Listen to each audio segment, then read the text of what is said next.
अस्सलाम वालेकुम। वालेकुम वालेकुम अस्सलाम। सलाम मैम। वालेकुम।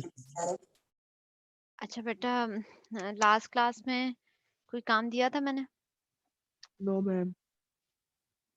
अच्छा। नो मैम, कोई काम नहीं था दिया बोले था। टाइल रिक्वायरमेंट वाली आपकी एक असाइनमेंट हो गई है और एक आपने प्रोजेक्ट के अभी आइडियाज फाइनलाइज किए हैं, प्रपोजल नहीं दी। अब वो जो इंसेप्शन और इलिस्ट्रेशन आपने करनी है, और दूसरा जो रिसर्च वाला ग्रुप है उन्होंने लिटरेचर रिव्यू करना है। उस पे आप काम स्टार्ट करते हैं। अभी मैं डेडलाइन उसकी अनाउंस कर मैम दूंगी आपको। अभी वो कंप्लीट नहीं थी हुई है हमारे प्रपोजल्स वाली, ऐसी वाले रहते हैं। Yes ma'am.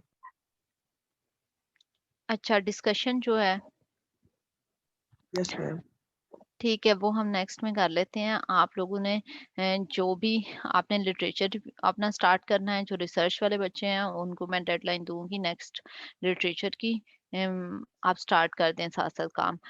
लिटरेचर रिव्यू किस तरह से किया जाता है, अगर आपको थोड़ी इंफॉर्मेशन चाहिए, मैंने रिसर्च पेपर राइटिंग वाला एक कोर्स पढ़ा रही हूँ, उसके अंदर मैंने लिटरेचर रिव्यू करना सिखाया है बच्चों को। उसका लेक्चर अवेलेबल होंगे, अगर आप वो देखना चाहते हैं। लेटेक्स में उसके लेक्चर्स अवेलेबल हैं, लेटेक्स पे काम करना चाहते हैं तो वो लेक्चर आप वहां से देख सकते हैं। ऑप्शनल है, ये आपकी अपनी विल पे है, ज़रूरी नहीं है। बाकी जो प्रोजेक्ट बेस्ड एसआरएस बनाना चाहते हैं उन्होंने एक रियल क्लाइंट की वो लेके और वहां से आपने इंसेप्शन और लिस्टेशन की फेज करनी है, क्योंकि हम अभी लिस्टेशन पढ़ रहे हैं। आज हम एक टॉपिक पढ़ेंगे। टॉपिक हम स्टार्ट तो नहीं करेंगे, बाकी जो हमारी है, पहले हमने टेक्निक्स स्टार्ट की थी रिक्वायरमेंट इलिस्ट्रेशन की, हम वही टेक्निक्स कंटिन्यू करेंगे। जो कल का हमारा लेक्चर होगा उसमें हम डिस्कशन करेंगे आपके जो एससी वालों के प्रोजेक्ट्स हैं उन पे। अहमद जी बताएं। मैम वो आपने कहा था कि मैं कंफर्म बता दूंगा कि प्रोजेक्ट आपने ग्रुप में करना है कि एग्जिट में करना बेटा ग्रुप में ही करना है, ग्रुप्स में बनाऊंगी। है। लेकिन मेरा अभी, टॉपिक रिसर्च बेस्ड था तो आपने कहा था मैं तो आपको बताऊंगी कि आपने उसको करना है, सही अच्छा करना है कि वो नहीं। आपने बहुत इसमें वो वाइड दिया हुआ लिखा था, था। वाइड वाइड लिखा लिखा हुआ हुआ था, था। उसको नैरो डाउन करना था। तो बेटा आप अभी अपने आइडिया पे कुछ सोचना चाहते हो, नैरो डाउन करना चाहते हो तो सोच लो। ग्रुप्स ये एससी वालों की डिस्कशन हो जाती है, उसके बाद हम ग्रुप बना लेते हैं। मैम वैसे ऐसे में कोई भी नहीं है रिसर्च बेस्ड वाला तकरीबन। हम्म ग्रुप्स फिर भी बनेंगे, एसआरएस वाला जो होंगे वो भी वो लोग ग्रुप्स में ही काम करना चाहेंगे तो मैं ग्रुप बना दूंगी। ओके मैम, तो आप अपनी मर्जी से ग्रुप बनाएंगी। नहीं नहीं बेटा, आप बना सकते हो, आप अपनी मर्जी से बता दो, डिसाइड कर लें। फिर हम नेक्स्ट क्लास में जब एससी के प्रोजेक्ट्स को डिस्कस करते हैं ना, तो उसके बाद हम ग्रुपिंग का जो भी इशू होगा, जो आप ग्रुप बनाना चाहते हो वो फाइनलाइज कर देते हैं, और वो फाइनल लिस्ट आपने अपलोड कर देनी है ताकि मेरे पास लिस्ट अवेलेबल हो कि ये लोग इन प्रोजेक्ट्स पे काम कर रहे हैं। Ma'am okay maximum number of member कितने होंगे एक ग्रुप में? मैक्सिमम 3 का। Okay. Ma'am okay last ma'am. Time तो आपने 4 का कहा था। बट अभी चलें, ठीक है, अभी मैं कह रही हूँ 3 का। चलो ठीक।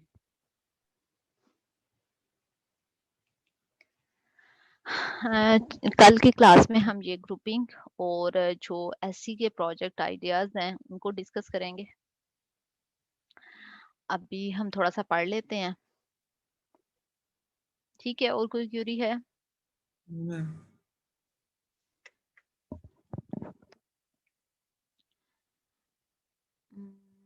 आप लोगों ने जी जी मैम आपको मेल की थी मैंने, तो आपने जी, भी आमना रिस्पॉन्स आपकी असाइनमेंट मिल गई थी मुझे, ठीक है। ठीक है मैम। आज का हम लोगों ने ये स्टार्ट किया था रिक्वायरमेंट हम इंजीनियरिंग के सब प्रोसेसेस को पढ़ रहे हैं और हम वन बाय वन हमने रिक्वायरमेंट इंसेप्शन को एज ए प्रोसेस देखा, देन हमने एलिस्टेशन को एज ए प्रोसेस देखा कि एलिस्टेशन का जो प्रोसेस होता है उसके अंदर कुछ एक्टिविटीज होती होंगी, कुछ उसकी इनपुट्स होती होंगी, कुछ वो आउटपुट जनरेट करता है। अब उसके बाद हमने देखा कि इसमें स्टेक होल्डर्स का बहुत इंपॉर्टेंट रोल होता है। Stakeholders analysis last class में आपने देखा था। ना सिर्फ स्टेक होल्डर एनालिसिस के अंदर हम स्टेक होल्डर्स को आइडेंटिफाई करते हैं, बल्कि हम उनकी इंटरेस्ट, उनका एटीट्यूड देखते हैं, किस तरह की इंफॉर्मेशन, मतलब ये किस तरह का माइंड सेटअप रखते हैं, इनसे हम किस तरह से रिक्वायरमेंट उगलवा सकते हैं।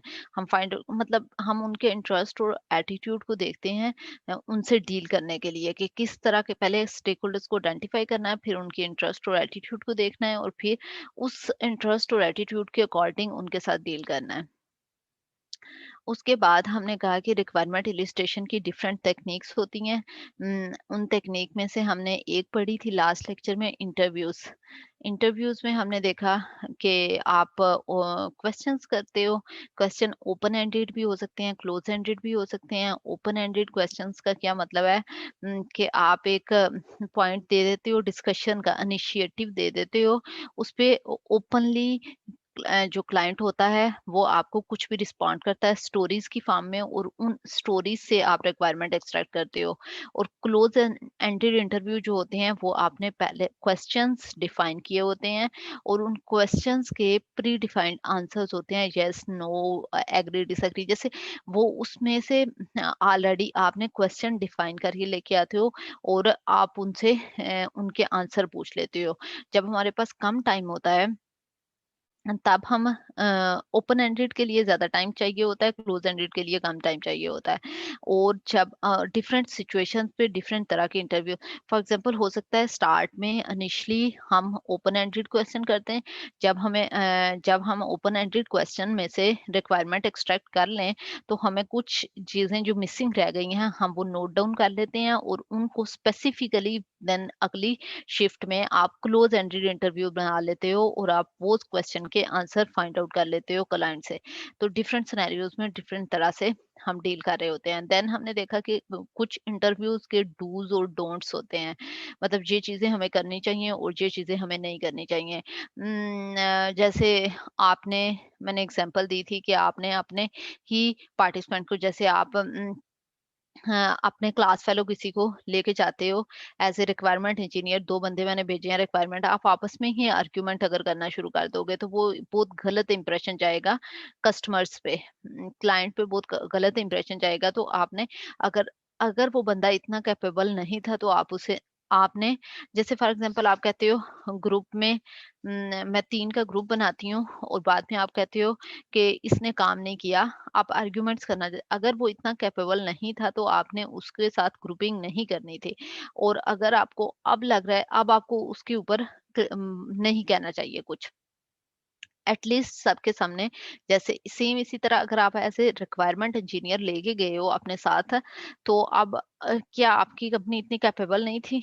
उन्होंने किसी कैपेबल बंदे को ही भेजा होगा, अब आप उसके बाद आर्ग्यूमेंट नहीं कर सकते उस पे। कुछ इस तरह क्लाइंट अगर बात कर रहा है तो आपने उसके दरमियान आपको नहीं बोलना, आपको उसे इंटरप्ट नहीं करना, आपने उसे कंप्लीट सुने। ये वैसे जनरल भी एक बात करने का एथिक्स में शामिल होता है कि अगर कोई बात कर रहा है तो आप उसकी बात को कंप्लीट होने दें और उसके बाद अपनी बात शुरू करें। ये हमने देखा था। आज के लेक्चर में हम scenarios, observations and social analysis, requirement elicitation की और टेक्निक्स देखेंगे। ठीक है, लास्ट लेक्चर यहाँ तक कोई इशू है? एक हमने ये फॉर्मेट भी देखा था इंटरव्यू का।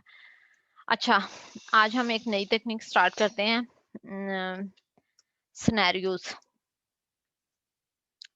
सिनेरियोज क्या होते हैं? सिनेरियो से जनरली आपको क्या लगता है क्या होगा सिनेरियो?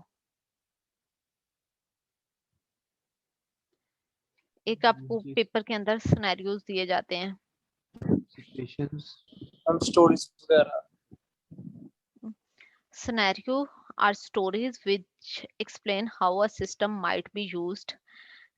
ये नया पॉइंट नहीं है, यहाँ पे मिस्टेकनली इसको नया पॉइंट कंसीडर किया गया हो, ये उसी की आगे एक्सटेंशन है। अब स्टोरी, अब सिनेरियो क्या होता है, एक स्टोरी होती है जिसके अंदर क्या चीज होती है कि सिस्टम को कैसे यूज करना है। इसको मैं डिस्क्रिप्शन। ऐसे जी डिस्क्रिप्शन आप इसी तरह कंसीडर कर सकते हैं कि जैसे मैंने एक सिस्टम अपना काम करने के लिए बनाना है कि मुझे ऑफिस के काम को फैसिलिटेट करने के लिए मैं एक सॉफ्टवेयर बनवाना चाहती हूँ। अब मैं उस सॉफ्टवेयर की डिस्क्रिप्शन आपको दूंगी, मैं बताऊंगी सिनेरियो कि मुझे ये ऐसे ऐसे काम करना चाहिए, मुझे इस तरह से इनपुट मैं दूं और मेरी इनपुट ना प्रोसेसिंग होके ये आउटपुट जनरेट हो जाए। ठीक है, अब मैं ये सारा सिनेरियो जो बताऊंगी, ये सारी डिस्क्रिप्शन जो देती हूँ, ये सिनेरियो होगा। Scenarios are stories which explain how the system might be used. They should include a description of the system state before entering the scenario, normal flow of events, exception to the flow, information about the concurrent activity, a description of the system state at the end of scenario. अच्छा, क्या है, scenario एक story है जो कि explain करती है कि सिस्टम ने कैसे यूज होना है और उस सिनेरियो के अंदर क्या क्या चीजें होनी चाहिए। एक तो क्या है सिनेरियो, एक फॉर एग्जांपल मैं एक डिब्बा बना देती हूँ, ये एक सिनेरियो है। अब सिनेरियो की एक स्टार्टिंग स्टेट होती है, description of system state before entering the scenario. अब उस सिचुएशन में जाने से पहले, फॉर एग्जांपल पहले मेरे पास ये डाटा पड़ा हुआ है, पहले मैं इस तरह इस सिचुएशन में हूँ। जैसे आपका कोर्स रजिस्ट्रेशन की एक सिनेरियो है, मैं कहती हूँ कोर्सेज, एक बच्चा है उसके कोर्स रजिस्टर करने हैं, तो एक सिनेरियो है, उससे पहले उसके कोर्सेज नहीं रजिस्टर, स्प्रिंग 2021 के कोर्सेज आपके रजिस्टर नहीं है, आपकी before entering the scenario situation क्या है कि आपके कोर्सेज रजिस्टर नहीं है, आपने 3 सेमेस्टर पढ़ लिए हुए हैं लेकिन 4th सेमेस्टर के आपके कोर्सेज रजिस्टर नहीं है। फिर normal flow of event in the scenario, अब ये पहले था प्री कंडीशंस थी, फिर आप उस सिनेरियो के अंदर एंटर हो गए। मैं कहती हूँ कि अब बच्चा आ गया है अपना वो लेके जो रजिस्ट्रेशन फॉर्म होता है, तो फिर क्या करना है, फिर नॉर्मल फ्लो ऑफ इवेंट आपने बताना है कि सबसे पहले उसका चेक किया जाएगा कि उसका सीजीपीए जो है अ, वो कितने, उसको कितना अलाउ करता है कि कितने कोर्सेज वो ले सकता है। फिर उसके बाद क्या उसने कोई फेल तो नहीं किया हुआ प्रीवियस, क्या उसने प्री रिक्विजिट फुलफिल किए हुए हैं, कोर्सेज के प्री रिक्विजिट पड़े हुए हैं। और फिर उसके बाद चेक किया जाएगा क्या उसकी फी पेमेंट हुई हुई है, वो क्लियरेंस हुई हुई है अकाउंट्स डिपार्टमेंट से। तो ये नॉर्मल फ्लो ऑफ इवेंट्स है कि हम इस तरह से काम करते हैं। अब अगर मैं अपना काम बताने लगती हूँ, मेरे पास एक बच्चा आता है, तो फिर मैं ये करती हूँ, मैं अपना इसके लिए एक सॉफ्टवेयर बनवाना चाहती हूँ और मैं अपना नॉर्मल जो वर्क फ्लो होगा वो बताऊंगी, तो वो उसको कन्वर्ट कर देंगे कंप्यूटर में। अब यहाँ पे नॉर्मल फ्लो ऑफ इवेंट मैंने बता दिया कि ये होता है, exception to the normal flow of event. अब यहाँ पे नॉर्मली उसकी सारी चीजें ठीक ठीक अगर चली हैं तो ऐसे रजिस्ट्रेशन हो जाएगी। एक्सेप्शन क्या है कि जो एक्सेप्शन अगर हो जाती है, फॉर एग्जांपल एक बच्चा था वो मेरे पास आया, उसका जब फी चेक की गई तो उसने फी पेमेंट नहीं की थी, एक्सेप्शन अगर हो गई, मैंने उसे कहाँ पे भेज दिया, अकाउंट्स डिपार्टमेंट में, कि आप क्लियरेंस के लिए अकाउंट्स डिपार्टमेंट में जाओ, वहां से मुझे मेल आएगी तो फिर मैं आपको फी वो कर दूंगी, रजिस्टर कर दूंगी। ठीक है, ये एक्सेप्शन थी। उसके बाद हो सकता है कि जब मैंने एक और मैंने लॉगिन किया, पिम्स मेरा चल ही नहीं रहा था, तो वो भी एक्सेप्शन हो सकती है। उसके अलावा हो सकता है कि क्या चीजें डिफरेंट इवेंट हो सकते हैं एक्सेप्शन, तो वो एक्सेप्शन भी सिनेरियो का पार्ट में आपको क्लाइंट बताएगा, तो आप उसे नोट डाउन कर लोगे, वहां से आप रिक्वायरमेंट एक्सट्रैक्ट कर लोगे। Information about the concurrent activities, concurrent activities कौन सी होती हैं,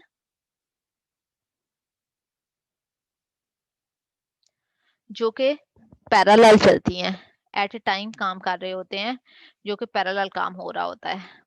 A description of the system state at the end of the scenario,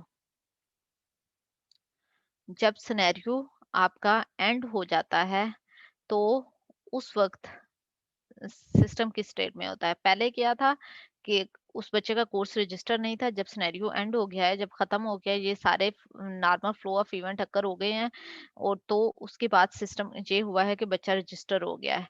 scenarios, ये पूरा सिनेरियो मतलब मैं सिनेरियो की फॉर्म में मैंने रिक्वायरमेंट इंजीनियर मेरे पास आया, मैंने एक सिस्टम बनवाना था, सॉफ्टवेयर बनवाना था, रिक्वायरमेंट इंजीनियर ने मेरे पास आके मुझसे पूछा कि मैं काम कैसे करती हूँ, तो मैंने एक सिनेरियोज की फॉर्म में उसे बता दिया। Scenarios are examples of the interaction session which describe how a user interact with the system. ये interaction session होता है जिसमें user बताता है कि वो system के साथ किस तरह से interact कर रहा होता है. Discovering scenarios exposes possible system interaction and reveals system facilities which may be required. अब अगर आप एक क्लाइंट के पास जाके उससे कहते हो कि आप सिस्टम को कैसे यूज करते हो, जैसे जब लॉगिन होता है, आपका पिम्स लॉगिन होता है, तो आप रजिस्टर करने के लिए किस चीज पे क्लिक करते हो? बच्चे का कोर्स। जब आप वेरीफाई करते हो तो आपने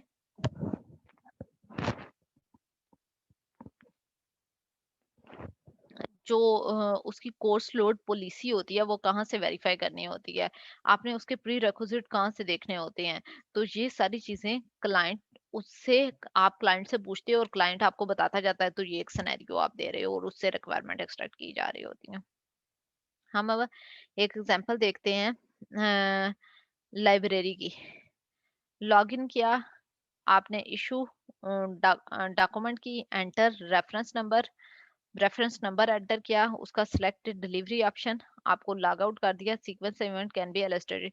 अच्छा, ये एक सिनेरियो है, आपने एक डॉक्यूमेंट ऑर्डर करनी है, आपने लाइब्रेरी, आपका ऑनलाइन अकाउंट बना हुआ है, आपने लॉगिन किया है, उसके बाद आपने इशू किया है, उसका रेफरेंस नंबर कोई दिया हुआ होता होगा, उसको एंटर किया है, डिलीवरी ऑप्शन आपको कौन सी चाहिए, और लॉग आउट कर दिया है। इसको अगर हम इसी को सिनेरियो को जो हम पढ़ रहे हैं शुरू से, सिनेरियो क्या होती है? स्टोरी होती है जो कि सिस्टम को सिस्टम यूजर के पर्सपेक्टिव से डिस्क्राइब करती है कि यूजर ने सिस्टम को कैसे यूज करना है।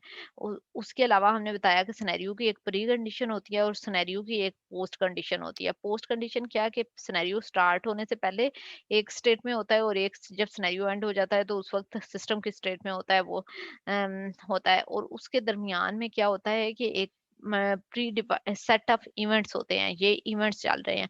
इवेंट्स के अलावा क्या होता है कि कुछ एक्सेप्शंस अकर होती हैं, एक्सेप्शन, ये एक्सेप्शंस को शो किया जा रहा है। ये सिनेरियो की एग्जांपल दी गई है। लाइब्रेरी का सिस्टम है, लॉगिन करना है, EDDS ये कोई लाइब्रेरी का सिस्टम है। अब यूजर ने आईडी दिया, पासवर्ड दिया और लॉगिन करने की रिक्वेस्ट दी। नॉर्मल इवेंट्स कैसे अकर होंगे? ठीक है, लॉगिन ओके हो गया, सिलेक्ट ऑर्डर डॉक्यूमेंट, आपने सेलेक्ट कर ली, ऑर्डर एक्सेप्टेड हो गया, आपने रेफरेंस नंबर ऐड कर दिया, रेफरेंस नंबर ओके है, confirm delivery details, delivery confirmed और लॉग आउट कर दिया। ठीक है, ये एक नॉर्मल इवेंट्स अकर हो रहे हैं। अब यहाँ पे जब आपने लॉगिन किया तो सिनेरियो जो है वो एक्सेप्शन को शो कर दिया। अच्छा, जब लॉगिन किया तो लॉगिन करने के हो सकता है कि आपका आईडी या पासवर्ड कुछ गलत हो। अब उस केस में क्या करना है? उस केस में आपने लॉगिन रीट्राई की ऑप्शन दे देनी है। अब यहाँ पे आप इसके अलावा और क्या सेलेक्ट कर सकते हैं? फॉर एग्जांपल कितनी दफा लॉगिन रीट्राई की देनी है? 3 दफा रीट्राई कर लिया तो कितनी देर के लिए उसे ब्लॉक करना है? ब्लॉक करने के बाद आपने ये देखिए, यहाँ से रिक्वायरमेंट ही एक्सट्रैक्ट हो रही है ना, समझ आ रही है बेटा? Yes ma'am. Yes ma'am. अब इस फॉर्म में आपकी रिक्वायरमेंट एक्सट्रैक्ट हो रही है कि यहाँ से आपने लॉगिन की रीट्राई कितने टाइम के बाद की जा सकती है, आप कितनी ट्राइज आपने अलाउ करनी है। फॉर एग्जांपल मैंने 5 दे दी, 5 के बाद आप कहते हो कि हाफ आवर के लिए उसे ब्लॉक कर देना है। ब्लॉक करने के बाद वो नहीं कर सकता। उसके बाद जब लॉगिन अगर ओके हो गया है तो डॉक्यूमेंट सेलेक्ट करता है। हो सकता है कि उसको परमिशन ना हो वो डॉक्यूमेंट यूज करने की, तो आप हेल्प सिस्टम की तरफ चले जाते हो। अगर आपको वो हेल्प की इंफॉर्मेशन दे देते हैं कि ये डॉक्यूमेंट आप यूज नहीं कर सकते। उसके बाद अगर ये आपको एक्सेप्ट हो जाता है तो आप रेफरेंस नंबर ऐड करते हो उस डॉक्यूमेंट का। अगर आपके पास रेफरेंस नंबर नहीं है या इनकरेक्ट आपने रेफरेंस नंबर ऐड किया है तो फिर आपको वो हेल्प सिस्टम की तरफ रेफर कर देता है। अगर आपने ठीक एंटर किया है तो उसमें कंफर्म कर देता है डिलीवरी और लॉग आउट कर देता है। हो सकता है कि लॉग आउट करते हुए उस टाइम तक आपका टाइम आउट हो चुका हो, आपने जैसे मैं मैं यहाँ पे सिस्टम में ये प्रोसेस कर रही थी, प्रोसेस करते करते करते मैं रख के चली गई और उठ के मैं यहाँ बाहर चली गई हूँ, मैं ऊपर लेक्चर लेने चली गई हूँ, मैं 2 आवर्स का लेक्चर लेके आई हूँ, फिर मैंने कुछ काम किया, लाइब्रेरी से होके मैं वापस आई हूँ, तो मेरे 4 आवर्स गुजर चुके थे। 4 आवर के बाद उसका सेशन खत्म हो चुका हुआ था, अब मैं लॉग आउट करती हूँ तो वो कहता है कि टाइम आउट हो चुका हुआ है, और टाइम आउट आपने कितना अलाउ करना है ये आप पूछ लेते हो कस्टमर क्लाइंट से। तो इस तरह से आप रिक्वायरमेंट एक्सट्रैक्ट कर सकते हो। ये रिक्वायरमेंट एक्सट्रैक्ट डिफरेंट सिनेरियोज की फॉर्म में की जाती हैं।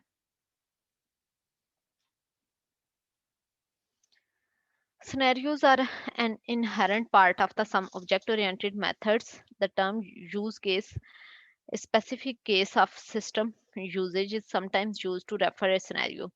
There are different views on the relationship between use case and scenario. Use case is a scenario, scenario is a collection of use case. अच्छा, यहाँ पे क्या बताया हुआ है कि यूज केस जो होता है वो उसको आप सिनेरियो कह सकते हो।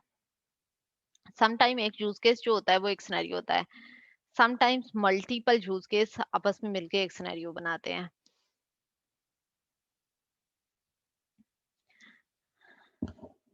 यूज केस और सिनेरियो की आपस में रिलेशन आपको समझ आया है? जैसे लॉगिन है, यहाँ पे अगर हम प्रीवियस एग्जांपल देखते हैं तो इसमें मल्टीपल यूज केस हैं। जैसे सिलेक्शन का एक यूज केस होगा, एक कंफर्मेशन का यूज केस होगा, लॉग आउट का यूज केस होगा, लॉगिन का यूज केस होगा। तो ये सारे यूज केस मिलके एक सिनेरियो बना रहे हैं। और सेपरेट लॉगिन एक यूज केस हो सकता है। तो कभी कभी क्या है कि ये जो यूज केस है उसको आप एक सिनेरियो भी एक सिनेरियो को एक यूज केस भी कह देते हैं, और समटाइम्स क्या मल्टीपल यूज केस मिलके एक सिनेरियो बनाते हैं। सिस्टम को कैसे यूज किया जाएगा। सबसे पहले हमने क्या टॉपिक पढ़ा था, रिक्वायरमेंट इलिस्ट्रेशन की टेक्निक में 2 टेक्निक्स हम पहले पढ़ी हुई हैं लास्ट क्लास, जो आप सॉफ्टवेयर इंजीनियरिंग पढ़ के आए हो, collaborative requirement gathering and QFD. उसके अलावा अभी हमने पढ़ना शुरू किया है कि हमने इंटरव्यूज देखे हैं क्या होते हैं, और उसके बाद हमने देखा है कि सिनेरियोज की फॉर्म में भी रिक्वायरमेंट एक्सट्रैक्ट की जा सकती हैं। अब हम देखते हैं ऑब्जर्वेशन एंड सोशल एनालिसिस।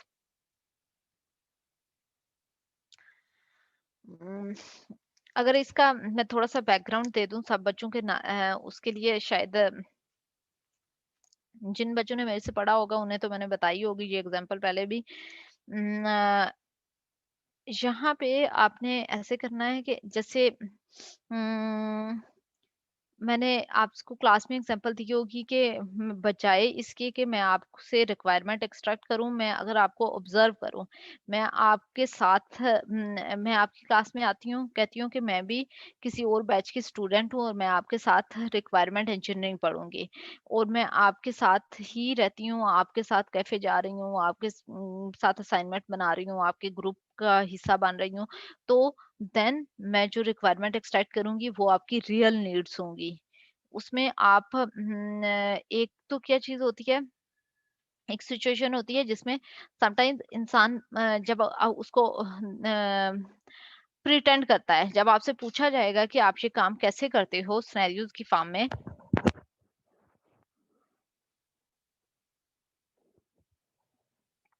तो हो सकता है कि आप उसे प्रिटेंड करो जैसे अच्छे तरीके से कि एक अब हमसे पूछा जा रहा है तो हमने इसे बहुत अच्छा करके बताना है, आप प्रिटेंड करो, आप अपने रियल जैसे काम करते हो वैसे ना बताओ। इंटरव्यू सिनेरियोज इसमें ये प्रॉब्लम, जहाँ पे आप रियल नीड फाइंड आउट करते हो बाय ऑब्जर्विंग, आप उस बंदे को ऑब्जर्व करके, जैसे सिनेरियोज में तो हम पूछ रहे थे ना उससे जाके कि आप ये काम कैसे करोगे, फिर आप क्या करते होगे। यहाँ पे आप सिर्फ वो एक काम अपने रियल सिचुएशन में, रियल एनवायरनमेंट में वो बंदा काम कर रहा होता है, तो आप उसको जाके ऑब्जर्व करते हो कि वो बंदा कैसे काम कर रहा है, और उसे ऑब्जर्व करते हुए आप खुद से एक्सट्रैक्ट कर लेते हो रिक्वायरमेंट्स को, उसके काम करने के मेथड को देखते हुए। यहाँ पे people often find it hard to describe what they do because it is natural to them. Sometimes the best way to understand it is to observe them at work. एक सिचुएशन ये हो सकती है कि लोग अच्छा प्रेजेंट करने के लिए चेंज कर लेते हैं। दूसरी सिचुएशन जैसे आप खुद खाना खाते हो, आप अकेले बैठ के खाना खा रहे हो और जब आपको लगता है कि कोई आपको देख रहा है तो आप उस वक्त खाना खाते हो, आप थोड़ा सोफिस्टिकेटेड बिहेव करने लग जाते हो, तो ये नेचुरल चीज है। उसके अलावा डिफरेंट बिहेव करते हो तो वो आपकी रियल नीड्स नहीं होती। दूसरी बात यहाँ पे क्या है, फर्स्ट पॉइंट में क्या कहा गया है, people often find it hard to describe what they do because it is natural to them. For example scenario में मैंने आपसे कहा है कि उससे आप डिस्क्राइब पूछते हो कि वो काम कैसे करता है। अब एक काम जो है वो मैं करती हूँ लेकिन मुझे बताना नहीं आता कि मैं कैसे करती हूँ। मतलब इतना नेचुरल, वो मेरी एक हो सकता है कि मेरी नेचुरल एबिलिटी है, या हो सकता है जैसे भी मैंने लर्न कर लिया हुआ है, या जो मैं यूज्ड टू, मैं पिछले 10 साल से वो काम कर रही हूँ, लेकिन मुझे अब मैं उसमें इतनी एक्सपीरियंस हो चुकी हूँ लेकिन मुझे दूसरे को एक्सप्लेन करना नहीं आता। अब मैं किसी रिक्वायरमेंट इंजीनियर मेरे पास आता है, वो मुझसे पूछता है कि आप ये काम कैसे परफॉर्म करती हैं। अगर वो सिनेरियोज की फॉर्म में पूछ रहा है या वो इंटरव्यूज में पूछ रहा है, क्वेश्चन कर रहा है कि आप ये काम कैसे करती हैं, तो मुझे एक्सप्लेन करना नहीं आता। मैं बता नहीं पाती। जैसे अगर मैंने आपको एग्जांपल शायद ऐसी वाले बच्चों को दी होगी कि कुछ लोग होते हैं नेचुरल डिबगर्स होते हैं, कुछ लोग एरर फाइंड आउट करने में बहुत अच्छे होते हैं, कुछ नेचुरल डिबग एरर बहुत जल्दी फाइंड कर लेते हैं। किसी भी कोड में मसला आ रहा है तो वो मसला ढूंढ लेते हैं।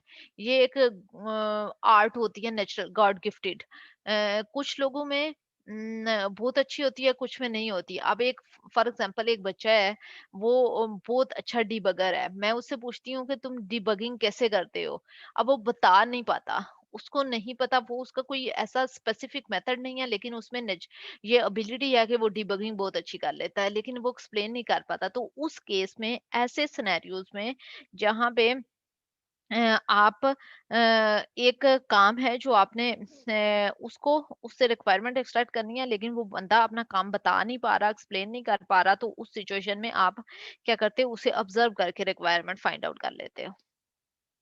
Ethnography is a technique from the social sciences which has proved to be valuable in understanding actual work processes. Ethnography मैंने आपको लोग को काफी दफा बताई हुई है, किसी को नहीं पता हो इथनोग्राफी का क्या पता है होता है? मैम। मैम ये कि जो है के साथ नेचुरली मिलकर उसकी रिक्वायरमेंट को गैदर करना कि उसका रहन सहन कैसा है, वो किस तरह का प्रोजेक्ट चाहता है, उसके साथ रह के कुछ दिन बिता के फिर रिक्वायरमेंट्स गैदर करना। हम्म। आपने असाइनमेंट की एग्जांपल दी थी कि हम अपना एक्सप्लेन करते हैं कि असाइनमेंट किस तरह से बनाते हैं, जबकि अगर हम एज ए फ्रेंड किसी को बता रहे होंगे तो जो हम हमारा असल तरीका है बनाने का असाइनमेंट वो हम बताएंगे। तैयबा, आप बताओ क्या होता है एथनोग्राफी?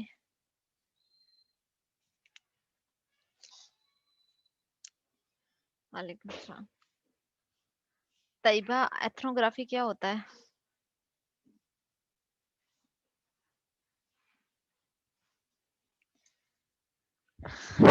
तैयबा, आप अवेलेबल हैं?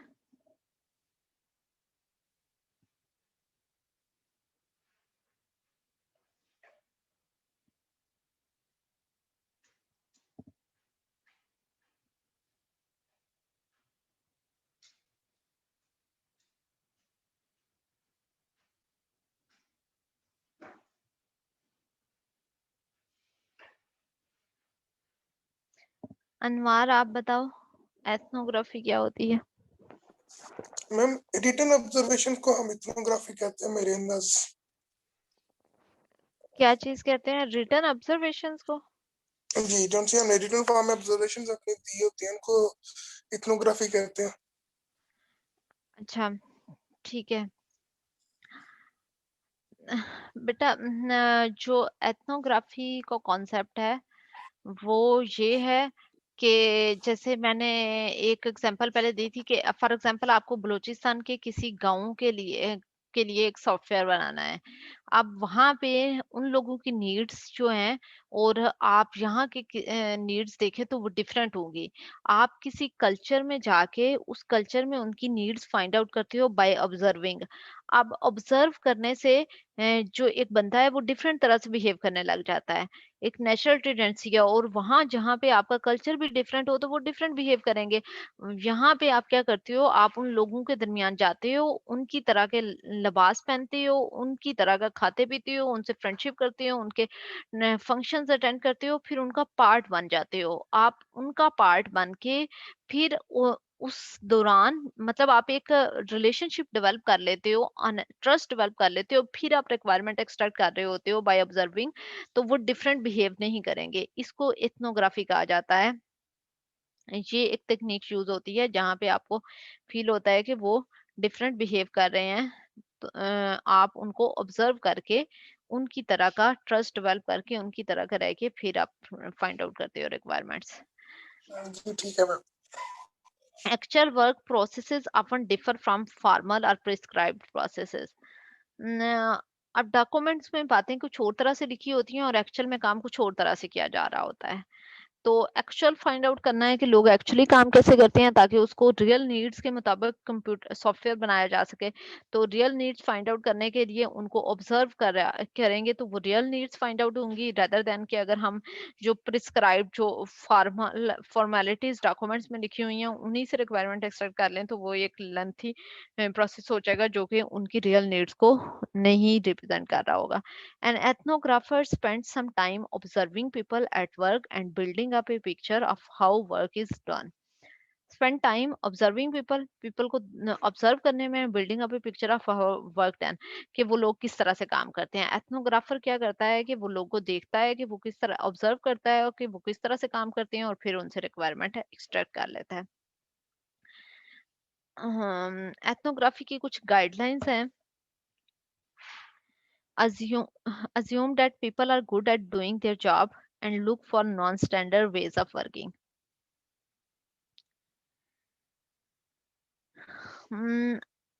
इसका क्या मीनिंग है कि जो काम वो काम कर रहे होते हैं एथनोग्राफी में तो आपने ऑब्जर्व कर रहे होना है ना, ऑब्जर्वेशन से आप रिक्वायरमेंट एक्सट्रैक्ट कर रहे हो, वो काम कैसे कर रहे हो तो आपने अज्यूम करना है जैसे वो काम कर रहे हैं आपने उन्हीं को ट्रांसलेट करना है जो आपके स्टैंडर्ड वेज हैं।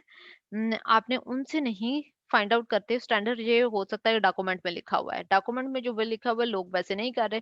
अगर आप डॉक्यूमेंट वाला ट्रांसलेट कर दोगे तो लोग बाद में इरिटेट होंगे, आपके सॉफ्टवेयर को यूज नहीं करेंगे। आपने यूजर जिस तरह से काम कर रहा है वैसे ही ट्रांसलेट करना है। Spend time getting to know the people and establish trust relationship. अब अगर आप किसी को ऑब्जर्व करते हो तो मुझे लगेगा कि कोई मुझे आगे ऑब्जर्व कर रहा है तो मैं कंफर्टेबली नहीं काम कर पाऊंगी, मैं एक्चुअल जैसे काम करती हूँ वैसे नहीं करूंगी।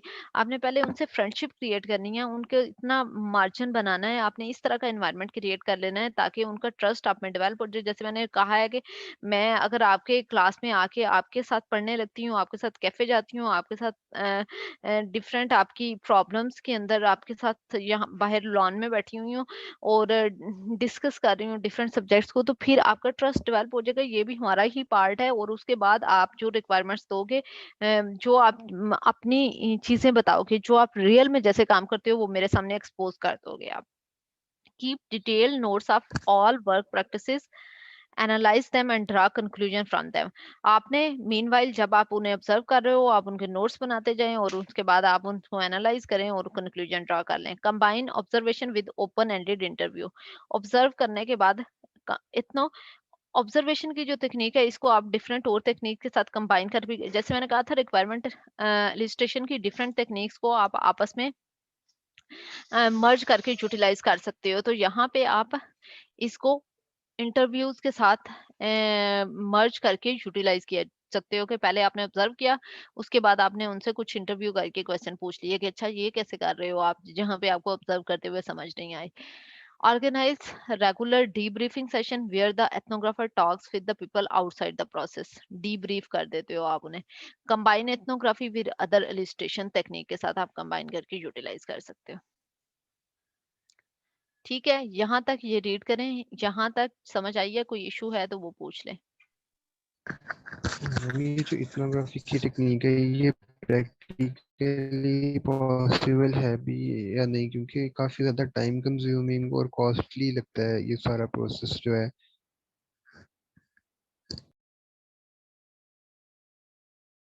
बेटा 1 मिनट वेट करो, अपना क्वेश्चन लिख के रखो, मैं भी आंसर करती हूँ आपको। ओके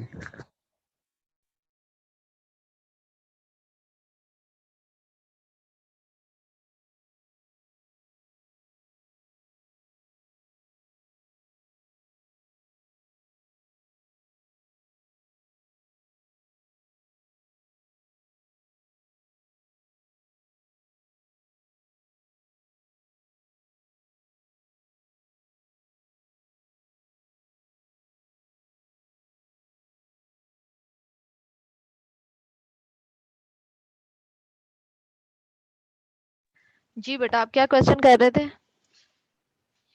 मैं ये पूछ रहा था कि ये जो इथनोग्राफी की टेक्निक है ये प्रैक्टिकली पॉसिबल भी है इस तरह से जिस तरह हम इसको स्टडी कर रहे हैं, क्योंकि काफ़ी ज़्यादा कॉस्टली और टाइम कंज्यूमिंग टेक्निक लगती है, जैसे बेटा हम इसको जो कुछ भी इसके बारे में स्टडी हम किया है जैसे इसमें। जैसे हम पढ़ रहे होते हैं ना, मैं आपसे बार बार कह रही हूँ, हम डिफरेंट तरह। अब फॉर एग्जांपल एक रिक्वायरमेंट है लॉगिन की, अब लॉगिन के लिए मैंने इथनोग्राफी तो नहीं करूंगी। लॉगआउट एक रिक्वायरमेंट है, वो जनरल सी रिक्वायरमेंट है। कुछ ऐसी चीजें जो आपको पता चल रही हैं, कुछ जहाँ पे प्रॉब्लम क्रिएट होती है, जैसे मैं आपसे सिचुएशन बताई है, कुछ ऐसी सिचुएशन जिसमें लोग बताना ना चाहते हो, ठीक है, वहां पे आप कर लेते हो। कोई ऐसा पार्ट है छोटा सा, छोटे छोटे सेशन उसमें रख लेते हो। कोई ऐसा है, जैसे मैं आपसे कह रही हूँ कि एक डिबगर बहुत अच्छा है, वो डिबगिंग करता है, आपने डिबगर बनाना है। अब वो नेचुरल उसकी एबिलिटी है कि वो डिबगिंग बहुत अच्छा वो बंदा कर लेता है, वही वो काम परफॉर्म कर रहा है, लेकिन आप उसे ऑटोमेट करना चाहते हो। अब आप उससे पूछो भी तो वो बता नहीं पाएगा कि वो किस तरह से करता है। अब वो आप ऑब्जर्व करते हो, ऑब्जर्व करके और फिर आप उसको फिर उससे ओपन एंडेड इंटरव्यू भी कर सकते हो, उससे पूछ सकते हो। तो इस तरह की सिचुएशन, कुछ पर्टिकुलर सिचुएशन ऐसी होती हैं। जैसे मैंने फॉर एग्जांपल एक बहुत बड़ा सॉफ्टवेयर है जिसके अंदर 1000 रिक्वायरमेंट्स है। 1000 रिक्वायरमेंट में से मैंने 900 जो है वो फाइंड आउट कर ली है। 300 जो है वो मैंने इंटरव्यू से फाइंड आउट की थी। 400 मैंने सिनेरियोज की फॉर्म में फाइंड आउट कर ली। अब आपकी कुछ ऐसी रिक्वायरमेंट थी बहुत कम्प्लेक्स है, जिसमें समझ नहीं आ रही। अब 20 ऐसी रिक्वायरमेंट हैं जिनको आपने थ्रू इथनोग्राफी फाइंड आउट किया है। आपने वहां पे लोगों के काम काम को जाके ऑब्जर्व करके फिर से फाइंड आउट किया है। तो ये इसने इतने छोटे सॉफ्टवेयर में तो वैसे भी हम यूज नहीं करें। अच्छा, इसको बहुत छोटे आप इस तरह से देखो, बहुत छोटे लेवल पे भी आप कर सकते हो। एक क्या है, सिंपली ये तो नहीं है कि मुझे हर हाल में एक चीज क्या होती है, ऑब्जर्वेशन। एथनोग्राफी में मैं आपसे कह रही हूँ कि आपने उससे ट्रस्ट डेवलप करना है। ये आपको लग रहा है कि ये वाला जो सारा काम है ना, इसमें ज्यादा टाइम लगेगा। ये उस सिचुएशन में है जहाँ पे जैसे मैं आपसे कहती हूँ, डिफरेंट कल्चर के लिए, बलूचिस्तान के किसी गाँव के किसी स्कूल के लिए आप बना रहे हो, तो आप वो अगर आप जाके ऑब्जर्व करोगे तो वो आपको डिफरेंट तरह से बिहेव करने लग जाएंगे कि डिफरेंट कल्चर से कोई डिफरेंट बंदा आया हुआ है। तो उसका एक सॉफ्टवेयर है, फॉर एग्जाम्पल 3 साल का प्रोजेक्ट आपको मिला है, तो उस 3 साल के प्रोजेक्ट के अंदर अगर 1 मंथ आप उसके अंदर ट्रस्ट बिल्ड करने में और डेवलप करने में आप लगा देते हो, उनके साथ रहते हो 1 मंथ, और उसके बाद अगले मंथ में 2 मंथ्स रह लेते हो, 2 मंथ्स के अंदर आप रिक्वायरमेंट एक्सट्रैक्ट कर लेते हो, तो ये बड़ी डील तो नहीं है 3 साल ठीक के है मैम। प्रोजेक्ट के अंदर। और दूसरा क्या है इथनोग्राफी, दूसरा हम छोटी सिचुएशन में क्या करते हैं, जैसे कुछ रिक्वायरमेंट आपने एक्सट्रैक्ट कर ली, लेकिन कुछ ऐसी रिक्वायरमेंट जो आप एक्सट्रैक्ट नहीं कर पा रहे, इस तरह से पूछ के नहीं कर पा रहे, वो बता नहीं पा रहा आपका क्लाइंट। तो उस सिचुएशन में आप उसे ऑब्जर्व करते हो, और ऑब्जर्व करने के लिए अगर आपके क्लाइंट को कोई इशू नहीं है, तो वो आपका इनविजिबल होना जरूरी नहीं है कि उसको पता ना हो। अगर आपका क्लाइंट बता नहीं पा रहा, जैसे मैं आपका एक क्लास फेलो है, वो क्लास फेलो एक तो सिचुएशन है जो वो बताना ही नहीं चाह रहा, दूसरा वो आप बता नहीं पा रहा कि वो डिबगिंग कैसे करता है। आप उससे खुद एक उसका क्या होता है, उगलवाना, उसके जहन से फाइंड आउट करते हो कि वो ये काम कैसे करता है, और फिर आप उसे ट्रांसलेट कर देते हो कंप्यूटर में। ओके, यानी कि एक पर्टिकुलर स्पेसिफिक मैम जो सिनेरियो है उसके लिए हम करते हैं, यानी उसके कि लिए होल बेटा, सिस्टम के लिए हमें उसकी। होल ठीक सिस्टम है। के लिए अगर आपको होल सिस्टम नहीं समझ आ रहा तो आप होल के लिए, लेकिन आप ये मेरे सामने सोचो कि लॉगिन के लिए हमें जरूरत नहीं है, लॉग आउट के लिए जरूरत नहीं, कुछ तो ऐसी चीजें हैं जो अंडरस्टूड सी बातें होती हैं, कुछ हमें डॉक्यूमेंट्स ठीक रिटर्न है। मिल जाती हैं, उससे हम रिक्वायरमेंट एक्सट्रैक्ट कर लेते हैं। रिक्वायर कुछ पर्टिकुलर चीजें होती हैं जहाँ पे हमें ये चाहिए होती है। अब एज ए रिक्वायरमेंट इंजीनियर आपने इन चीजों को एडजस्ट करना होता है। ये आप एक्सपीरियंस के साथ कर लेते हो कि अच्छा इस सिचुएशन में मैं इंटरव्यू कर लूं, इस सिचुएशन में मैं एथनोग्राफी यूज कर लूं। अगर आप एथनोग्राफी यूज कर रहे हो तो ये जरूरी नहीं है कि आपने ऑब्जर्वेशन जो है ऑब्जर्वेशन ही थ्रू आउट प्रोजेक्ट सारी रिक्वायरमेंट जो है ऑब्जर्वेशन से एक्सट्रैक्ट करनी है। रिक्वायरमेंट एक्सट्रैक्ट करने के लिए मल्टीपल टेक्निक्स डिफरेंट तरह से आप कंबाइन करके यूज करते हैं, जैसे यहाँ भी कहते हैं combine ethnography with other illustration techniques. ठीक है मैम, क्लियर है। ओके,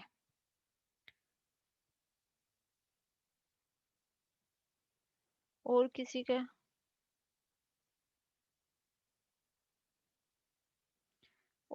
कोई इशू है?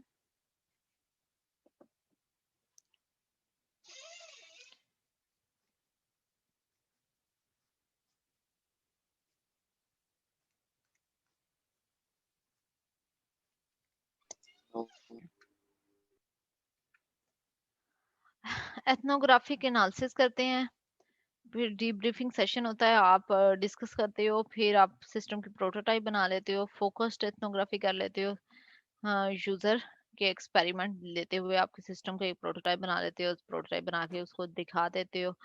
तो ये इस सिस्टम रिक्वायरमेंट इलिस्ट्रेशन करने के लिए यूटिलाइज कर रहे हो एथनोग्राफी को दूसरी टेक्निक के साथ मर्ज करके।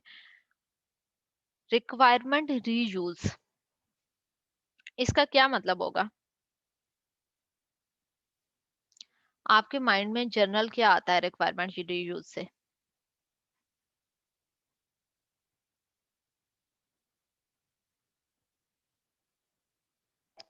कि अगर कोई एक सिस्टम पहले बना हुआ है, हम उसकी रिक्वायरमेंट से दोबारा रीयूज कर सकते हैं अपना अ, प्रोजेक्ट बनाने के जी, लिए। आप देखें आपने रिक्वायरमेंट एक्सट्रैक्ट करने की एफर्ट, आप अभी तक सॉफ्टवेयर इंजीनियरिंग में फिर रिक्वायरमेंट इंजीनियरिंग पढ़ रहे हैं तो आपको एफर्ट का तो अंदाजा हो गया है, और रिक्वायरमेंट सही होना कितनी इंपॉर्टेंट होती है ये भी अंदाजा हो गया है। अब अगर आपके पास वैलिडेटेड रिक्वायरमेंट पड़ी हुई है, अगर आप वो सारी, कितना ज्यादा आपकी कास्ट और एफर्ट बच जाएगी अगर आप वो रिक्वायरमेंट्स को यूटिलाइज कर लोगे। तो रिक्वायरमेंट रीयूज का मतलब क्या है कि अगर आपने उस तरह का एक सिस्टम पहले बनाया है तो आप उसकी रिक्वायरमेंट को रीयूज कर लेते हो। डेफिनेटली वही रिक्वायरमेंट नहीं होगी, आप उन रिक्वायरमेंट को क्लाइंट के पास लेके जाओगे, क्लाइंट से पूछोगे कि ये वाली चीजें आप सिनेरियोज की फॉर्म में आप इंटरव्यूज करके आप उनको रिक्वायरमेंट दिखा के तो उनसे पूछोगे और उनको मॉडिफाई कर लोगे। लेकिन आप यहाँ से आपका बहुत ज्यादा कॉस्ट और एफर्ट सेव हो जाती है, टाइम सेव हो मैम जाता है। अगर हम जी। एक रिक्वायरमेंट्स किसी प्रोजेक्ट में यूज करते हैं फिर दोबारा किसी और प्रोजेक्ट में यूज करते हैं, हम्म तो हम्म ऐसे भी हो सकता है ना? बेटा इसी चीज को कह रही हूँ। फॉर एग्जांपल आपने कॉमसेट के लिए, कॉमसेट्स यूनिवर्सिटी के लिए आपने एलएमएस सिस्टम बना लिया, लर्निंग मैनेजमेंट सिस्टम आपने बनाया। अब आपने यूएमटी ने आपको एक वो दे दिया अपना प्रोजेक्ट कि हमारे लिए एलएमएस सिस्टम बना दो। अब जब आपने कॉमसेट का एलएमएस सिस्टम बनाया था तो आपने स्क्रैच से रिक्वायरमेंट को एनालाइज किया, बहुत अच्छे से आपने उस सारा काम किया था। तो अब वैलिडेटेड रिक्वायरमेंट आपके पास मौजूद हैं, आपके पास वो रिक्वायरमेंट्स मौजूद हैं और आप टाइम और कास्ट दोनों बचा सकते हो इस केस में। कि आप वो रिक्वायरमेंट आप एज इट इज यूज तो नहीं कर सकते, आप वो लेके आओगे अपने यूएमटी के क्लाइंट के पास, आप कहोगे कि वहां से ये वाली चीजें हैं हमारे पास, ये क्या आप ये बनवाना चाह रहे हो, ये चीज होनी चाहिए, लॉगिन होना चाहिए, लॉग आउट होना चाहिए, कोर्स रजिस्ट्रेशन होनी चाहिए। अच्छा रजिस्ट्रेशन का क्या मेथड फॉलो करते हो? आगे जाके कोई मेन तो डोमेन, जैसे जब हम रिक्वायरमेंट इलिस्ट्रेशन की बात कर रहे थे तो हमने कहा था डोमेन की कुछ रिक्वायरमेंट होती हैं, कुछ आपके बिजनेस की रिक्वायरमेंट होती हैं, कुछ आपके पर्टिकुलर सॉफ्टवेयर की रिक्वायरमेंट्स होती हैं। तो यहाँ पे डोमेन तो सेम है, यूनिवर्सिटी है, दोनों की डोमेन यूनिवर्सिटी है, तो यूनिवर्सिटी के लिए और एलएमएस सिस्टम बन रहा है तो वो आपका सिस्टम सेम रहेगा, कुछ जनरल रिक्वायरमेंट्स होंगी जो सेम रहेंगी। हाँ, हो सकता है प्रोसीजर थोड़े बहुत चेंज होते हैं, जैसे वहाँ पे रजिस्ट्रेशन जो होती हो वो पहले वीक में होती हो, यहाँ रजिस्ट्रेशन जो तीसरे 1 मंथ तक अलाउ हो, वहाँ पे रजिस्ट्रेशन कोर्स ड्रॉप जो है वो मिड से 1 वीक पहले तक कर सकते हैं। यहाँ पे कोर्स ड्रॉप जो है वो फाइनल से 1 वीक पहले तक कर सकते हैं। For example, just as an example दे रही हूँ। तो ये चीज आप वो चेंजेस कर लेते हो रिक्वायरमेंट में उसके अकॉर्डिंग, लेकिन आपके पास एक बहुत बड़ी फिर भी आपकी एफर्ट, आपका टाइम सेव हो जाता है कि आपके पास ऑलरेडी एक सिस्टम आपने बनाया है और आप उसकी रिक्वायरमेंट को रीयूज कर लेते हो, क्लाइंट को आके दिखाते हो और उससे उसके अकॉर्डिंग मॉडिफाई कर लेते हो क्लाइंट की नीड्स के मुताबिक। Reuse involve taking the requirements which have been developed for one system and using them in the different system. Requirement reuse save time and effort as reused requirements have been already been analyzed and validated in other system. Time और effort save करेंगी क्योंकि वो पहले से analyse validate हो चुकी होंगी। अब आप देखें रिक्वायरमेंट को एक्सट्रैक्ट करना भी इतना मुश्किल काम है, एलिसिट करना, स्टेक होल्डर को आइडेंटिफाई करना, रिक्वायरमेंट एलिसिट करना, एलिसिट करके उन्हें एनालाइज करना, डिफरेंट डायग्राम बनाना, उसमें करेक्टनेस चेक करना, उसमें कन्फ्लिक्ट को रिजॉल्व करना, ये सारा बहुत एफर्ट वाला काम होता है। और अगर आपको ये मिल रहा है बना बनाया तो ये बहुत आपका सेविंग हो गई है। करंटली मैम अगर रिक्वायरमेंट रिक्वायरमेंट्स रीयूज की जा रही हैं तो क्या हम सिस्टम को भी रीयूज कर सकते हैं उसमें मॉडिफिकेशन करके? बेटा उसको रीयूज किया जा सकता है डेफिनेटली। जब आप ये मैं एक बताती हूँ कुछ, ये लास्ट पॉइंट कर लें। Requirement reuse is an informal process but more systematic reuse could lead to larger cost saving. अच्छा, इनफॉर्मल प्रोसेस का क्या मतलब है? जैसे मेरा एक सॉफ्टवेयर हाउस है, मैंने कॉमसेट के लिए एलएमएस सिस्टम बनाया था। अब मैं यूएमटी के लिए बना रही हूँ, तो मेरे पास जो रिक्वायरमेंट वो हैं, वह उन्हीं रिक्वायरमेंट को दिखाती हूँ अगले क्लाइंट को और उनकी नीड्स को फाइंड आउट कर लेती हूँ, उसके अकॉर्डिंग मॉडिफाई कर लेती हूँ।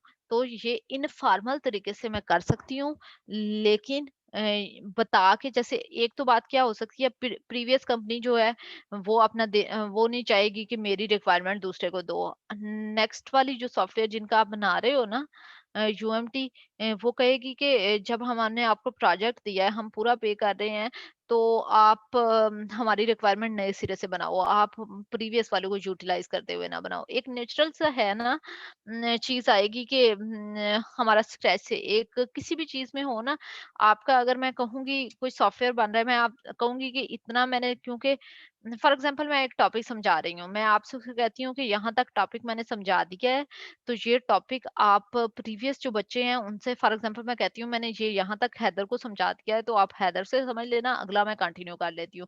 तो नेचुरली आपके जहन में आएगा, नहीं हमने आपसे समझना है, ये प्रीवियस वाला भी हम उससे नहीं समझेंगे। तो जैसे इस तरह प्रीवियस वाला कॉन्सेप्ट का यूज करके आप यहाँ पे यूएमटी कहते हैं, यूएमटी नेचुरली वो आएगा, हमें प्रोजेक्ट दे रहे हैं तो हम अपना काम पूरा स्क्रैच से ही करवाना चाहते हैं, हमें एग्जैक्ट अपनी नीड से फाइंड आउट करनी है, एक ये चीज आ जाती है।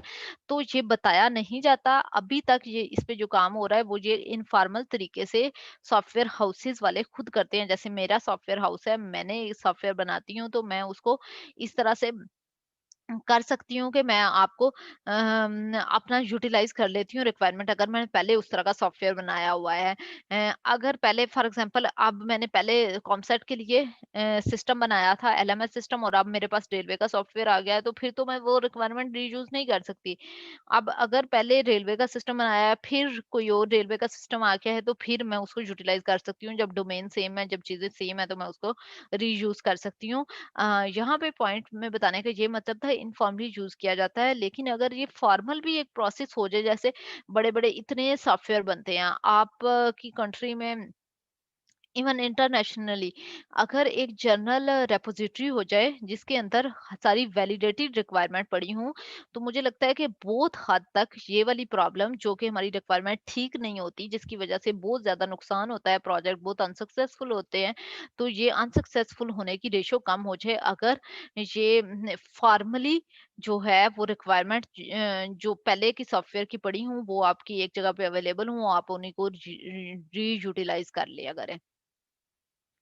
अच्छा, अब आपका क्वेश्चन क्या था कि सिस्टम भी बनाया जा सकता है। डेफिनेटली सिस्टम एक क्या होता है कि अगर आपको परमिशन है जिसको आपने बना के दिया है। मैंने एक बना के दिया है किसी कंपनी को 5 लाख में है। आप 5 लाख में मैंने कामसेट को बना दिया और कामसेट अगर वो आपको परमिशन राइट्स देती है तो आप वो उसे कर सकते हो। एक तो होता है कि मैं उसको मॉडिफाई करके यूटिलाइज कर लेता हूँ, तो वो मैंने एक इनफॉर्मल वे होता है। वो मेरे पास सॉफ्टवेयर अवेलेबल है, मेरे पास कोडिंग अवेलेबल है, मेरे पास सारा जो उसका प्रोसीजर है वो अवेलेबल है, तो मैं उसको क्या करती हूँ, यूएमटी की रिक्वायरमेंट के मुताबिक चेंज कर देती हूँ, चेंज करके मैं कर सकती हूँ जैसे इनफॉर्मल तरीके से मैंने रिक्वायरमेंट यूज की है, अगर वो मैंने बनाया है। और अगर वो ओपन सोर्स अवेलेबल है, ओपन सोर्स सॉफ्टवेयर कौन से होते हैं, जिनका सोर्स कोड अवेलेबल होता है। आप उन सॉफ्टवेयर्स को भी अपनी मर्जी से मॉडिफाई करके यूटिलाइज कर सकते हो। ओके मैम, एक यहाँ पे एक क्वेश्चन है कि अगर हमने कॉमसेट के लिए जो एलएमएस तैयार किया है वो हमें 5 लाख मिसाल के तौर पर उसके सारे एक्सपेंसेस आए हैं, तो हम्म, अब अगर हम उसी को मॉडिफाई करके यूएमटी को डिलीवर कर रहे हैं हम्म। तो इसमें हमारा टाइम भी बच रहा है, कॉस्ट भी काफ़ी ज़्यादा बच रही है। तो अब इसको इसके ऊपर जो यूएमटी को पेमेंट करनी होगी वो 5 लाख होगी या उससे कम होगी, मतलब ये पूछना बेटा चाह रहे ये अभी तक थे यूएमटी। इनफॉर्मली चल रहा है। बेटा अगर आप फॉर्मली इसे अनाउंस करते हो तो वो उस केस में ये होता है कि वो कम की वो कर सकती है। यहाँ पे ये डिपेंड करता है टोटली आपका कितना लग रहा है। फॉर एग्जांपल आपका अब वहां पे आपने 5 लाख लिए थे, आपके एक्चुअल जो आपका हुए फॉर एग्जांपल 2.5 लाख आपके यूटिलाइज हुए थे उस पे, और 2.5 आपने अपना वो रखा था कि प्रॉफिट है। अब यहाँ पे आपके क्या हो रहे हैं, जब आप एफर्ट वो कर रहे हो तो यहाँ पे आपका फॉर एग्जांपल 1 लाख जो है वो यूटिलाइज हो रहा है, एफर्ट हो रही है। तो अब आप उनसे 4 लाख भी अगर कर लेते हो, आप 5 लाख में भी अगर आप अपना प्रोजेक्ट सेट कर लेते हो तो ये आपके प्रॉफिट में आ जाएगा, क्योंकि आपने वो काम पहले किया था। तो आपका टाइम के साथ प्रॉफिट में एडिशन होती जाएगी। इसमें उस ठीक बात है। का लिंक नहीं है कि उनको क्या, क्योंकि हमने उनको तो बताया नहीं, हम इनफॉर्मली, क्योंकि हमारा प्रोजेक्ट था, हमने पहले काम कर लिया, एक्सपीरियंस से हमने गेन किया और हमने वो प्रोजेक्ट आगे उनको उनकी नीड्स के मुताबिक मॉडिफाई करके दिया है ना। ठीक है।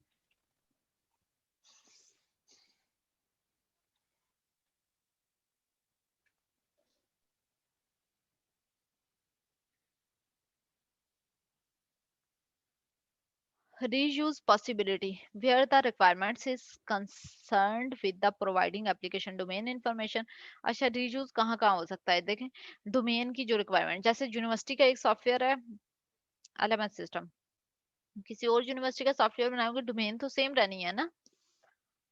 अब मुझे यहाँ पे जाके इन्वायरमेंट की जरूरत नहीं। अब अगर यूनिवर्सिटी का सॉफ्टवेयर मैंने पहले बनाया, फिर मेरे पास रेलवे का सॉफ्टवेयर आ गया है, तो अब मुझे रेलवे के सिस्टम को जाके देखने की भी जरूरत होगी, कहाँ उनके इन्वायरमेंट को भी अंडरस्टैंड करने की जरूरत होगी, सारी चीजें स्क्रैच से नहीं करनी पड़ेगी, जहाँ पे रीयूज की जा सकती हैं।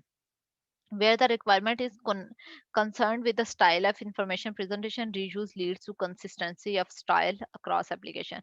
अब आपने एक एप्लीकेशन बना के दी है, एलएमएस सिस्टम बना के दिया है यूनिवर्सिटी को। अब वो यूनिवर्सिटी आपसे लाइब्रेरी सिस्टम बनवा रही है, तो आप कंसिस्टेंसी को स्टाइल की इंफॉर्मेशन जो है वो यूनिवर्सिटी अपना लोगो यूज करती है, वो चीजें यूज करती है, तो वो वाली रिक्वायरमेंट आपको स्ट्रक्ट नहीं करनी पड़ेगी, वो आप रीयूज कर लोगे अगली एप्लीकेशन में। Where the requirements reflect company policy such as security policies. अब आप सिक्योरिटी की कुछ रिक्वायरमेंट्स हैं, वो रिक्वायरमेंट्स प्री डिफाइन की गई हैं, आपने वो रिक्वायरमेंट्स देख ली। अब उन रिक्वायरमेंट्स के अकॉर्डिंग आपने बना ली रिक्वायरमेंट्स। सिक्योरिटी की जो पॉलिसीज थी, आपने सिक्योरिटी डिफाइन कर ली कि ये वाला एक ऑर्गेनाइजेशन में सिक्योरिटी का सिस्टम में मेरे सिक्योरिटी के सिस्टम जैसे एलएमएस सिस्टम है उसमें इस तरह की सिक्योरिटी होनी चाहिए, कोई अनऑथराइज्ड एक्सेस ना कर सकता हो, ये हो, मैं चेंज करना चाहूँ पासवर्ड तो मैं चेंज करने का ये मेथड होना चाहिए। तो उसके बाद अब आप आगे आने वाली जब कंपनी आपको देती है तो उसको आप इजीली वैसे यूटिलाइज कर सकते हो, वही security policies, non functional requirements. यहाँ तक था हमारा रिक्वायरमेंट रीयूज। अब हमारे पास आता है प्रोटोटाइपिंग। प्रोटोटाइपिंग आपने as a software process model, development model पढ़ा है, प्रोटोटाइपिंग। यहाँ पे हम उसे रिक्वायरमेंट एलिस्ट्रेशन टेक्निक, वो वैसे एज ए रिक्वायरमेंट एलिसिट करने के लिए ही बनाया जाता है, रिक्वायरमेंट को एलिसिट करने के लिए प्रोटोटाइप बनाया जाता है। Prototype is an initial version of a system which may be used for experimentation.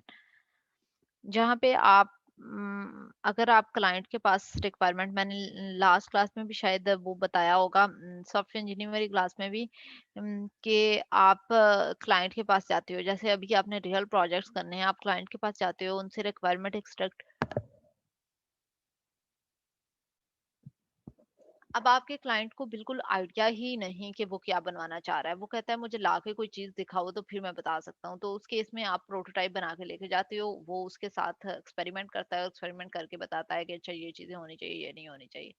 Prototypes are valuable for requirement illustration because user can experiment with the system and point out its strength and weakness। वो उनके साथ experiment करता है और बता देता है कि ये ठीक है, ये नहीं, क्रिटिसाइज कर देता है।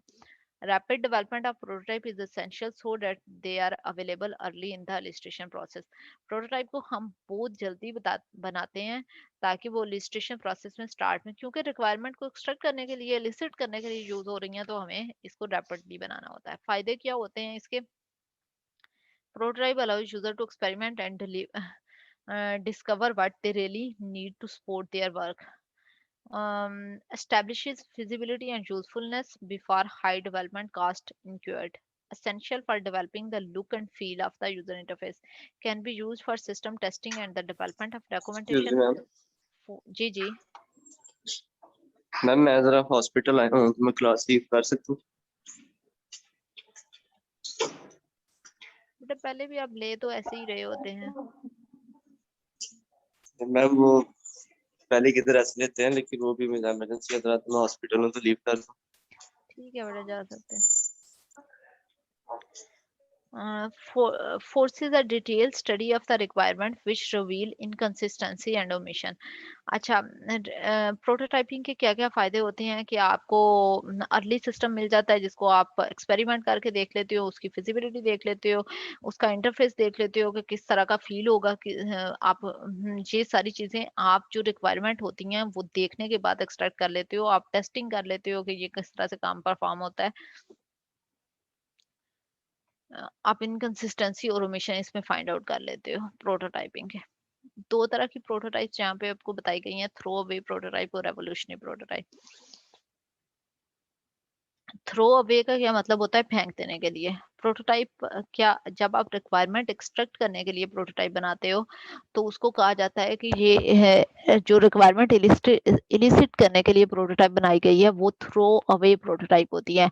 आपने उसको यूटिलाइज नहीं करना होता। अगर क्योंकि आपने उस पर कोई डिटेल डिजाइनिंग नहीं की होती, आपने उसको आर्किटेक्चर उस टाइम पे नहीं सोचा होता, आपने कोई भी उसके डाटा स्ट्रक्चर ये चीजें माइंड में नहीं रखी होती, तो आपने सिर्फ रिक्वायरमेंट को एक्सट्रैक्ट करने के लिए फ्रंट एंड उसको बना के दिया होता है, तो आपने उसको बाद में थ्रो अवे कर देना है और स्क्रैच से अपने नया सिस्टम रिक्वायरमेंट रिसेट करने के बाद डिजाइनिंग स्टार्ट करनी है, बनाना स्टार्ट करना है। और एवोल्यूशनरी प्रोटोटाइप क्या होती है? जो कि intended to deliver a workable system quickly to the customer.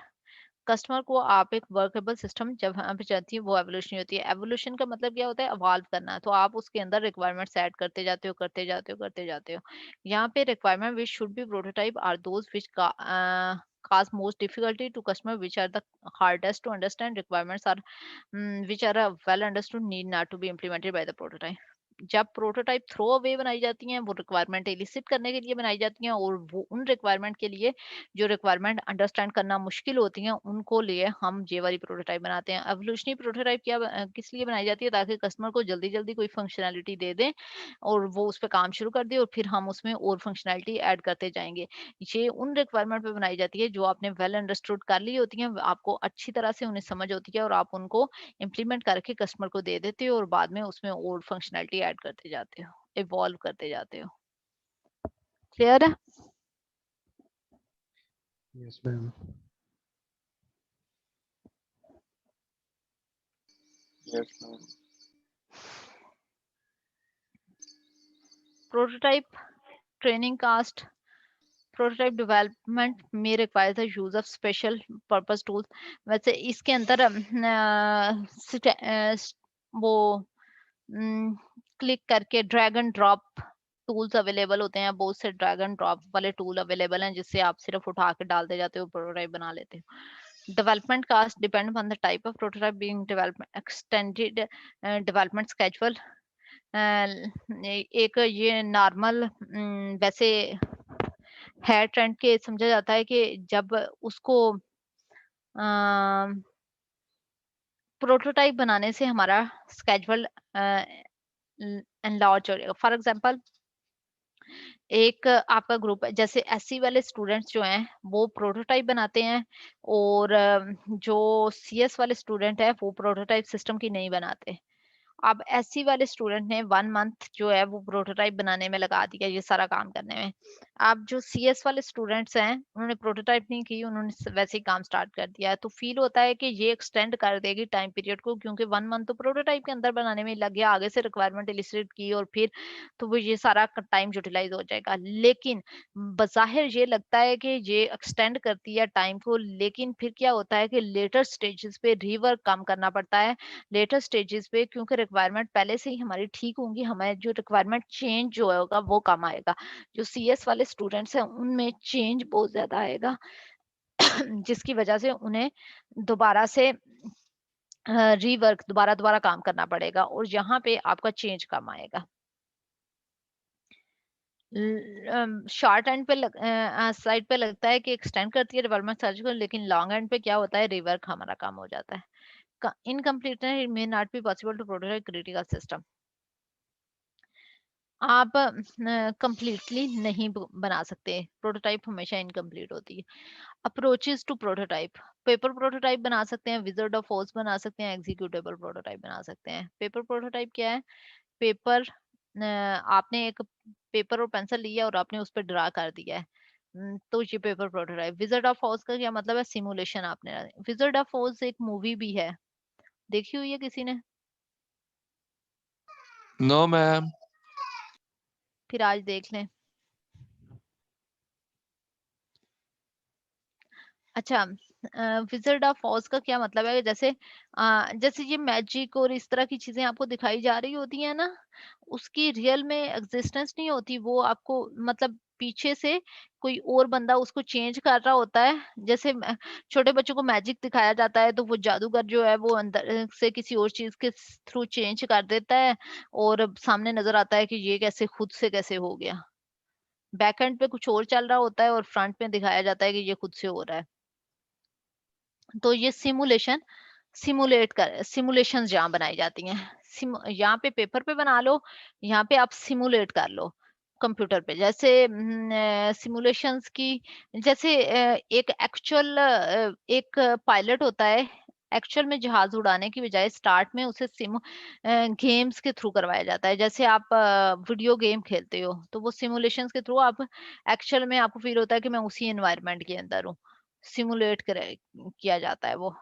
और एग्जीक्यूटेबल क्या होती हैं? जो कि एक्चुअल में बनाई जाती हैं, एग्जीक्यूटेबल इम्प्लीमेंट करके बनाई जाती है। मैम ये मूवी तो पाकिस्तान बनने से पहले की है। ठीक है बेटा, देख लीजिएगा अगर आपको ये 1939 की है, देखें। हम लिंक सेंड करते हैं यार। पेपर मूवीज देखने में इतनी इंटरेस्ट है, अब मैं हर टॉपिक के अंदर एक मूवी ले आया करूं, शायद आप थोड़ा बहुत टॉपिक को भी समझ लें। Yes please. मैम इन्हें के डाउनलोड करके ड्राइव पे लगा दे, फिर वो हम आसानी से डाउनलोड कर लेंगे। सुदेश भाई Zoom आप पे मीटिंग। टेंशन क्यों लेते हो, मैं आपको अभी लिंक सेंड कर देता हूँ। अच्छा, Zoom पे मीटिंग रख लेंगे, मूवी डाउनलोड कर।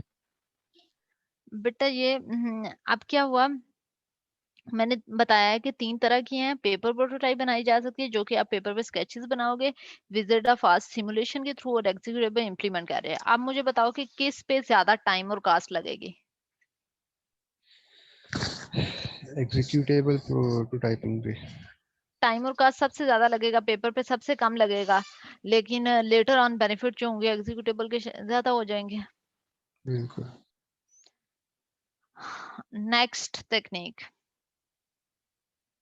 कौन कौन सी हमने पढ़ी? इंटरव्यू से हम रिक्वायरमेंट इलिसिट कर सकते हैं, उसके बाद हमने पढ़ा कि हम सिनेरियोज के थ्रू रिक्वायरमेंट इलिस्ट्रेशन कर सकते हैं, देन हमने पढ़ा है कि हम ऑब्जर्वेशन कर सकते हैं जिसमें हमने एथनोग्राफी पढ़ा है, उसके बाद हमने रिक्वायरमेंट रीयूज पढ़ा है और प्रोटोटाइपिंग।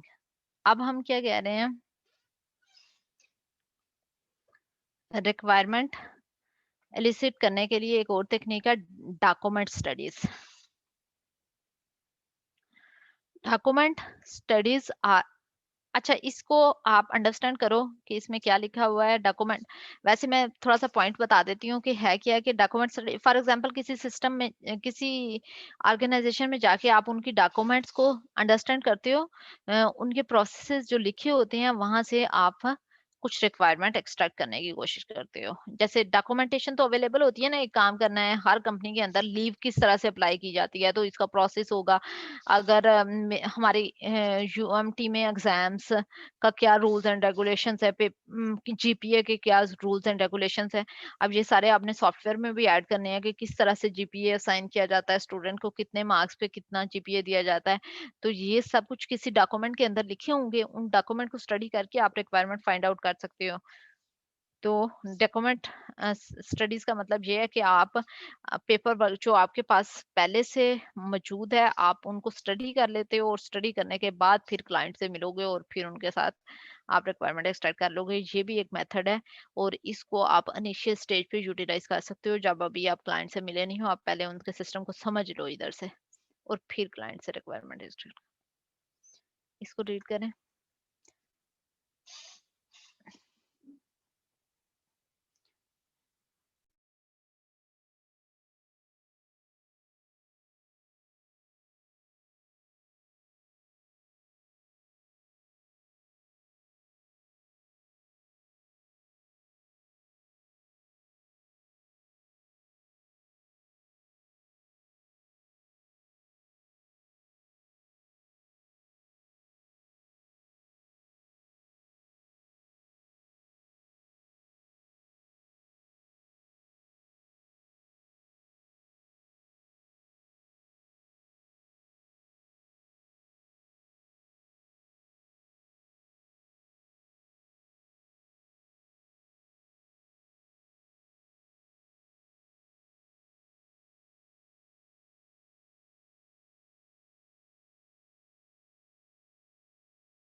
जी बेटा पढ़ लिए?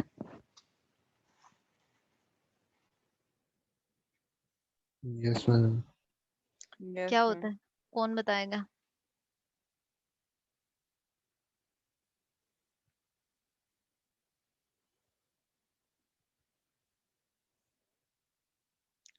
साद अहमद।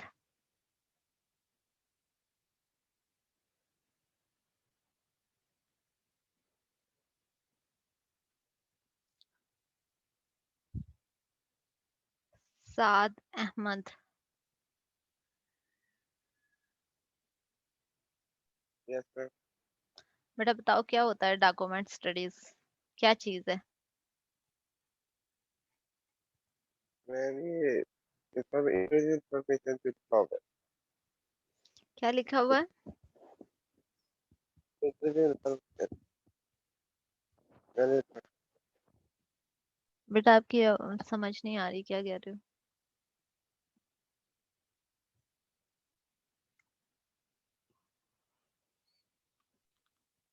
मैम ये मतलब इंफॉर्मेशन जो हम लेते हैं वो जो डेटाबेस है जो ओल्ड डेटाबेस है इस तरह सब कुछ वो तो वर्डिंग देखिए। अब ये एक रिक्वायरमेंट इलिस्ट्रेशन टेक्निक है। रिक्वायरमेंट को इलिसिट करने के लिए आप डॉक्यूमेंट स्टडी भी कर सकते हैं। आप बताओ कि ये टेक्निक, कंप्लीट टेक्निक कैसे रिक्वायरमेंट इलिस्ट्रेशन टेक्निक हो सकती है? ये किस तरह से रिक्वायरमेंट इसमें फाइंड आउट की जाती है?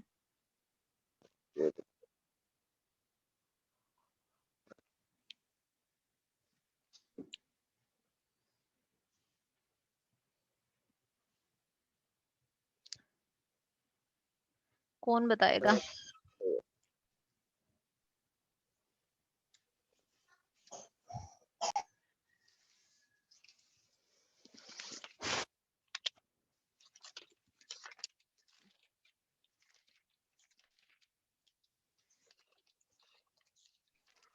मैम जैसे आपने सिनारियो पढ़ाया अभी फर्स्ट स्लाइड में, उसी को हम अगर एनालाइज करें डॉक्यूमेंट रिसर्च को, तो उसमें जो रिक्वायरमेंट्स मिलेंगी हमें, तो उसको नहीं हम कहेंगे डॉक्यूमेंट स्लाइड्स, डॉक्यूमेंट स्टडीज।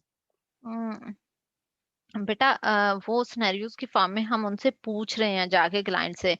उससे पूछने से भी पहले आप क्या करते हो कि जैसे यूएमटी के अंदर ग्रेडिंग पॉलिसी क्या है, आप किसी भी ऑर्गेनाइजेशन की पॉलिसीज की कोई उनके प्रोसेस लिखे होते हैं, कहीं ना कहीं बताया होता है, रिटर्न फॉर्म में अवेलेबल होता है। वो आप रिटर्न डॉक्यूमेंट ले लेते हो उस ऑर्गेनाइजेशन से और वो पढ़ते हो, और वो पढ़ के उनमें से रिक्वायरमेंट एक्सट्रैक्ट कर रहे हो, तो उसको कहा जाता है डॉक्यूमेंट स्टडीज।